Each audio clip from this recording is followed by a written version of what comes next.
Welcome to Beyond the Press Release, a production of Agoracom, in which we take the time to speak with small cap executives after they put out big news. With us today for the first time ever, Patrick Power, President CEO of Arctic Star, trades on the TSX Venture under ADD, and for our friends in the US, ASDZF. For those new to the story, that's going to be a lot of you. Arctic Star is exploring for diamonds at its Diagras Property in Northwest Territories, where they intend to discover an economic diamond deposit. Now, more than just lip service, what separates them from their peers, and early returns are indicating this, is a new method of exploring and identifying diamonds. The man behind it, the man who's leading the exploration, is a gentleman by the name of Buddy Doyle, who made a major discovery in the same area with Rio Tinto, discovering the Diavik mine, which produced over 100 million carats since 2003, and is only 25 kilometers away. How he's doing it, it's called a non-magnetic targeting. That's real basic. Patrick will tell us about it, but they're already getting some great results. The Diagras property contains 20 known Kimberlites, and today's press release, Arctic Star confirms the large Sequoia Complex complex with the second drill hole at Diagras. Patrick, congratulations. Welcome to the show. Yeah, thanks a lot, George. It's great to be here, and I can't wait to discuss with you what we're doing here, because it's taken a long time to get going, but we're on a roll right now, and it'll be really interesting the next 4 weeks of this program. Well, you're the overnight 10-year success story, right? Overnight 20-year success story. It has taken a long time, but it's really interesting. It's good science, but it's very basic, so it's working so far. Let's talk about the project first, the overview. You know, why are you in this area, and how long have you had this project? How come nobody else has been able to get their hands on such a great project? Well, this used to be called the Hardy Bay Project, and it was run by Diagras back in the early 90s. They hit 23 Kimberlites in this property. All of them were mag lows, and that was the thing to do back in that era. It was just fly mag, drill, you hit pipes, you hit pipes, you hit pipes. So they kept on drilling mag lows because it kept on hitting pipes. But none of those mag lows ever became part of any mine plan. So Buddy, in 1998, Buddy hit just roughly under half all the pipes in Lac de Gras when he was with Rio Tinto. So he grabbed 20 of them. It was his 20 mag lows that he hit. None of them made the mine plan. He did these very big, large ground grids, chucked two other means of geophysics on them, which is EM and gravity. And he found 10 more Kimberlites that were non-magnetic. And the really, really interesting part about this, and this is the part everyone should grasp, is every one of those diamond results from those new pipes was better than the mag low. And explain that in layman's terms. Explain that in layman's terms. To get a mag target, you need magnetite. To get magnetite, you need too much heat. Heat is bad for diamonds. There's some kind of form of resorption that will happen when you get heat. Either etched stones, partly resorbed stones, or in a bad case, completely resorb back to carbons. So mag is bad. And that was the tool back in the 90s. And that's when all the big money went into the Lac de Gras area. 27 years after they drilled those pipes, they dropped the property. We picked it up with this in mind 7 years ago. It was a tough time for diamonds. So it was hard raising money. We spent $1.7 million in 2017 on the geophysics. So going over De Beers mag low pipes, doing EM and gravity. And we got these beautiful results, but it took us until now to get the money to drill them. So that's how hard the diamond space has been, but it's turned around significantly in the last 3 or 4 months. Diamonds have really come back, and they're making a charge back right now. And we have no competition. So we were in a space. Where do you look for mines? You look for mines where other mines are. So we know we're in the geology. Buddy found Diavik, so he's got an intimate knowledge of how everything looks in that area. And we have, the first 3 holes we put in, we found 3 non-magnetic Kimberlites. We found one big structure, which reminds Buddy a lot of the Diavik situation, which is called the Sequoia Complex. It's a kilometer long and 200 to 300 meters wide. And it's made up of numerous vents. So basically there's multiple Kimberlites underneath this one flow, which is all connected together, but they're different. 2 of them are magnetic, which have been drilled, and 2 of them aren't, which have not been drilled except right now by us. And the core looks just stunning. It's coarse grained. All the indicators are there, and they're big, and they're right beside Diavik. So our plan is to develop the pipe through feasibility and sell it as ore. We're not going to spend 10 years building a mine here. We're going to spend 1.5 years and sell it. So Are you starting to get, are you starting to get attention from big players in either the industry or the area that are looking over and saying, hey, they may have something over there? we have lots of inquiries. We have been in talks for quite a long time, but now it's getting very serious. But we have lots more drilling to do. We feel there'll be more pipes. So you've got to remember that there's no pipes in that immediate area for the last 15 years. This is new. I wouldn't call it new technology, but gravity was hard to do in those days and very expensive. It was not a tool that was preferred. EM was something that came along later, but here's the other fact. The Diavik mine and the Ekati mine are made up of almost all non-magnetic pipes. Wow. And how far are they from you? Diavik's about 25 kilometers away. Yeah, and it's closer because Misery strings out towards us. They have a 29-kilometer road coming to there, so that's right on our border. So that's really close. So if we did something with them, it'd just be a matter of extending that road from our border to whatever pipes are going to be in production. So and Diavik is 22 k's away. So it's all road. We just build roads. We're not going to do any mining. That's for the big guys. What does it say? Look, 20 years is a long time, right? Mm-hmm. For you to stick by something, a great asset, persist. What does that say about what should people take away from that as far as the quality of what you guys have always believed Diagras has been? The fact that you did not let it go, even though you could have hopped onto the hottest in that 20 years we've had. So tungsten and this and that, all these hot new minerals, and you never wavered. It was always Arctic Star diamond. Always. Well, I met Buddy when he was with Rio Tinto. We did a couple of joint ventures together, but it was always in the diamonds. We always had a passion for diamonds. And then when Buddy and I got together with Arctic, it's just we had a passion and a goal to make something happen, and that's not really easy in the diamond world. It's a hard thing.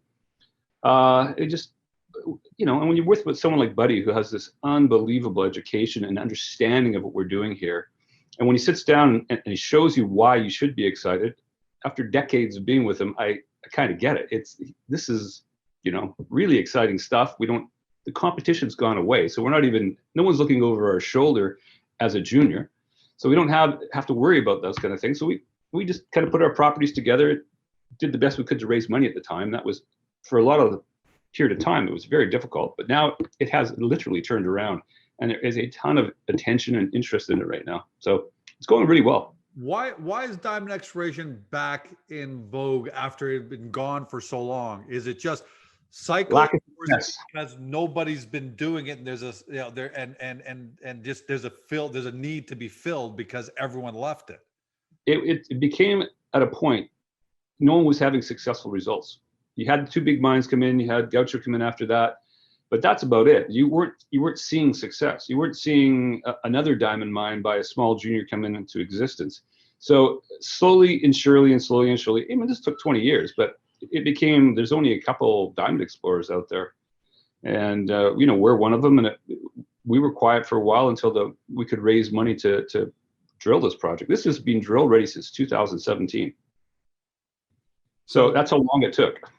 So what's next? Where are you guys at in terms of, okay, obviously this is your second drill hole because you announced that this morning.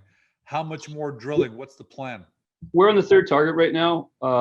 We've hit three Kimberlites in essence, although Sequoia you could call one, but it's a big complex.